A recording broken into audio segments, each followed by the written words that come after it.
Welcome back to part 2 of how to debate a Stratfordian. Advanced techniques.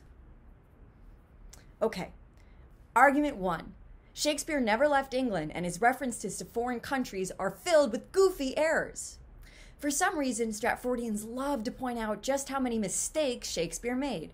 Oh no, Shakespeare's so confused, he doesn't know anything, he's never left England, he's clueless.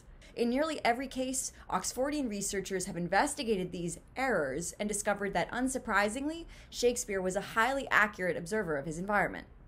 For example, part of A Winter's Tale is paradoxically set on the coast of Bohemia, an old kingdom whose territory was landlocked, right?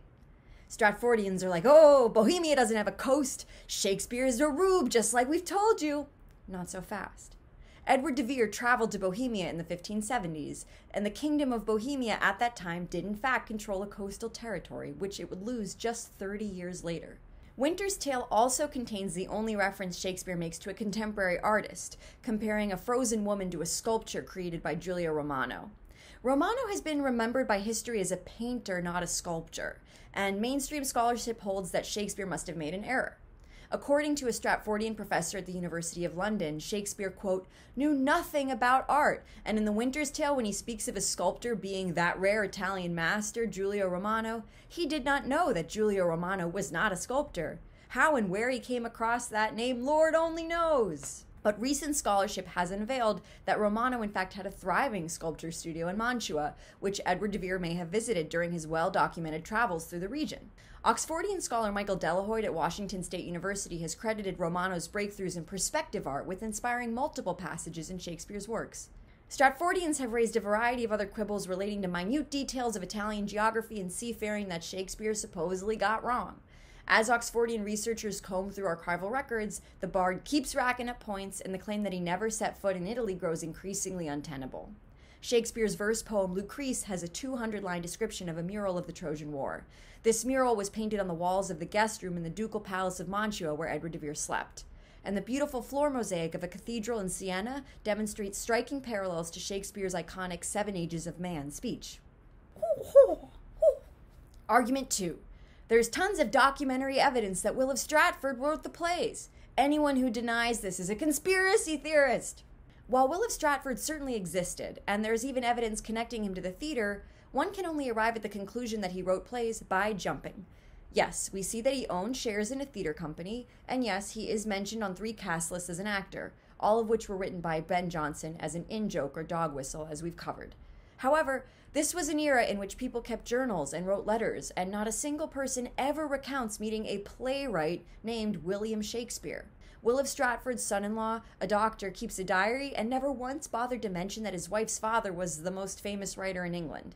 And as we have seen, theater producer Philip Helmslow's extensive records mention the titles of Shakespeare's plays, but never attribute them to an author.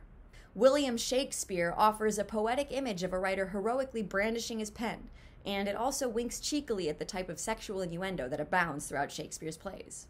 Simon Smelnave, Philip Foulface, Martin Mar Prelate.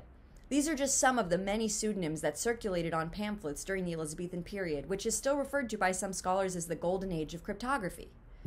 Early publications of the bard's works, such as Shakespeare's sonnets, were published with a hyphen connecting the verb and noun of a last name. Just as contemporary pseudonyms follow standard templates like Brooklyn Dad or Taylor Swift Fan 22, a common first name followed by a hyphenated last name would have been immediately recognizable in the 16th century as a pseudonym. We can understand William Shakespeare better by comparing him to modern-day anonymous creators, like the Italian novelist Elena Ferrante or conceptual graffiti artist Banksy. Another apt comparison might be Satoshi Nakamoto, the creator of Bitcoin, who has yet to be identified. A popular meme put forth the idea that Satoshi Nakamoto might be a portmanteau of 4 brands of cell phones: Samsung, Toshiba, Nakamichi, and Motorola. Argument 3. Nobody ever questioned who wrote Shakespeare until a bunch of classics got upset in the 19th century. Okay, there are countless allusions to the fact that Shakespeare was a pseudonym from the 16th and 17th centuries.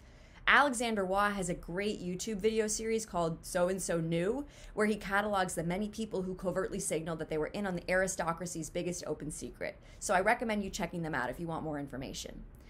In brief, The Art of English Poetry, published in 1590, lists Edward de Vere as first among a cohort of anonymous noblemen producing excellent poetry, but, quote, loath to be known for their skill. A poem by John Davies refers to Shakespeare as, quote, our English Terence. Terence, the ancient Roman freed slave celebrated as a playwright, was known in his time to be the public face of an anonymous Roman consul. Terence's plays alluded cheekily to this arrangement, and this freed slave actually died when he was 25 years old, so it's pretty obvious that the plays were really written by the wealthy politician employing him. Ben Jonson's play Sogliardo, which I've discussed in other videos, seems to also satirize a financial relationship between Edward de Vere and Will of Stratford.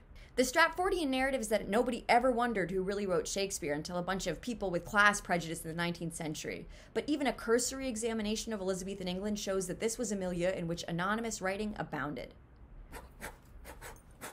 That's part 2 of how to debate a Stratfordian. Keep practicing your moves and let me know how it goes in the comments. Like and follow for more, and check out the Shakespeare Oxford Fellowship on their website for more resources on Edward de Vere, the 17th Earl of Oxford.